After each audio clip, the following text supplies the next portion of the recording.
All right, I'm here with my buddy Mojo.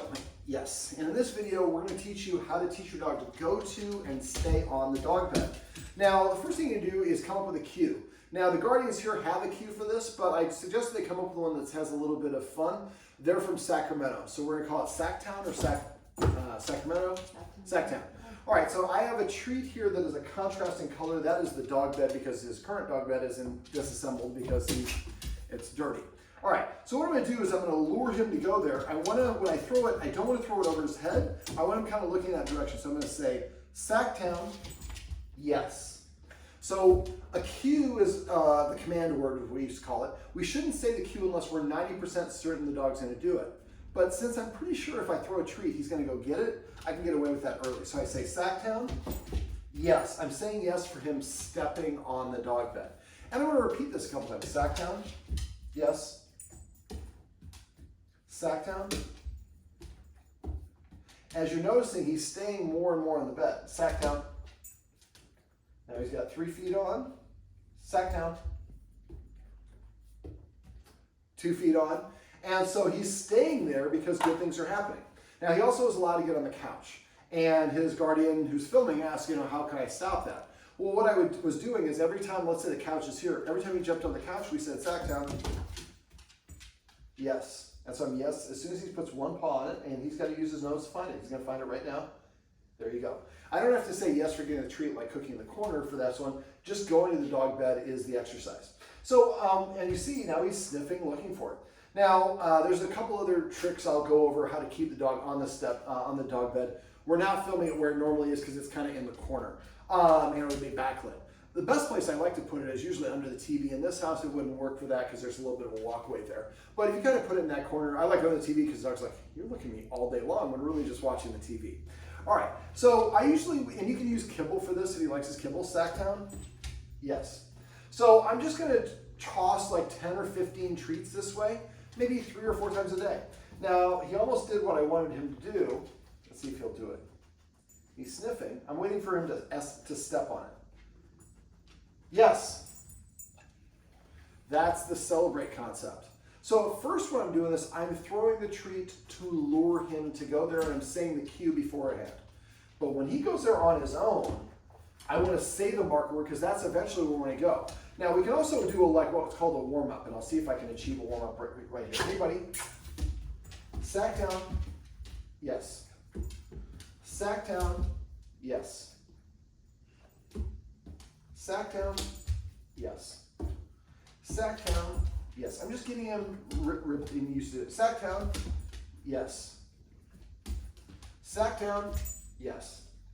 So now I kind of used my hand motion to make it look like it, which is not ideally where I'd like you to be. What I'd like you to do is say Sacktown, just like I was showing you.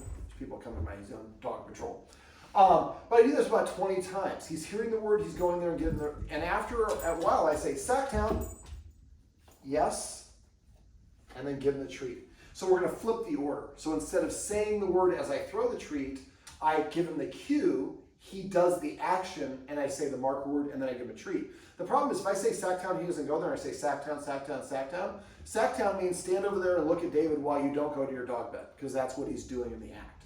So we want to keep on practicing tossing the treats until it's pretty easy, until he's going there with gusto like he was. Then you just say Sacktown, and you can get fancy with it if you want, yes, and give him that treat.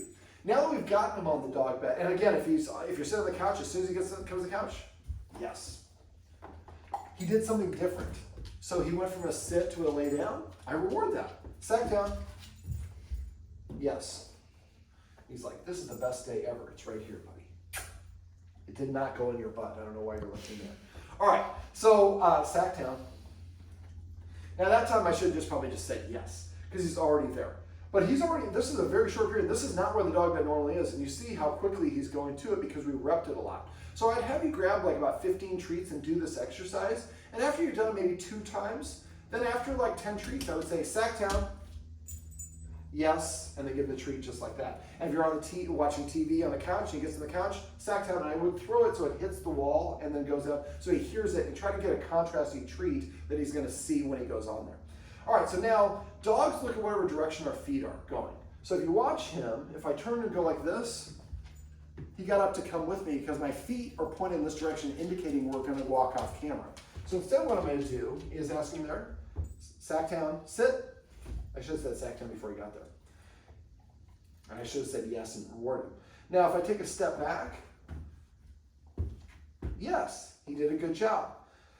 Most dogs won't do that. When you guys are doing this, I'm guessing what's going to happen is you go like this and he's going to kind of come towards you. So what I do then is I break it down into steps. So we look at this as this one step away is one step. But I can actually make that into a half a step. Or I can make it into an eighth of a step. So yes. So if you walking away causes him to get up, then I would just go, yes. If I can get it out. Yes. Now these are all separate steps if you think about it. So I'm saying, I'm moving my foot, bringing it back. I'm saying yes, then I'm reaching for the treat, then I'm delivering it. So I've done that 3 times. The other part of stepping back is the top part of my body. So now I'm going to go, yes. You're supposed to be watching me when I do this, buddy. There we go. So then I lean back, yes, treat. I do that about 3 times. Yes, treat. Now I can go to a half step. Yes, treat.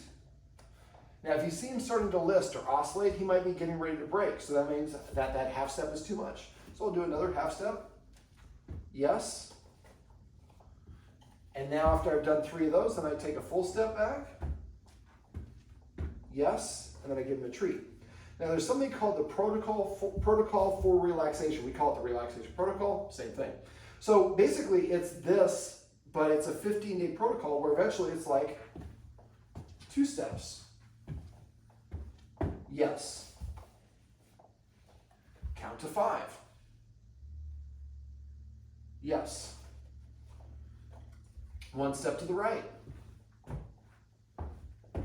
Yes. 1 step to the left. Yes. Why does he not get up? Because after each one of these small steps, I come back and reward him. There's something in it for him. Eventually I'm taking 3 steps back. That was too much. So then I bring him back here. Now that was a failure.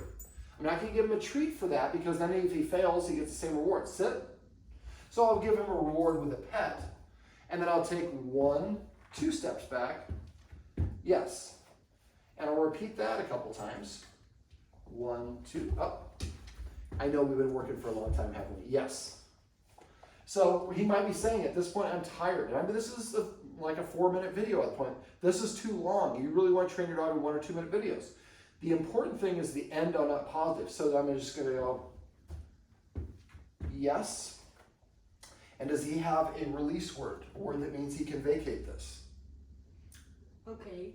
I don't like using okay because it's the 51st most commonly used word in the English language. I've seen people say it in conversation, then they accidentally launch the dog. So I like saying release, break, freedom, and one guy in my puppy class said parole, and I like to use positive words. He goes, if you ever been in prison, parole is a pretty damn positive word. And I go, okay, I'll take your word for that. So which word do you like to use? Release, break, free? Say release. Release. Release. So I just throw a treat off the side. Say the word, then I throw the treat. It caused him to get off the bed. So release means now you're done moving off the bed. Now we actually have people at the door. Oh my God, that is so hard. So we think of like, stay here, and we're trying to go to the door. We're trying to do 2 things at the same time. We're not going to do either one.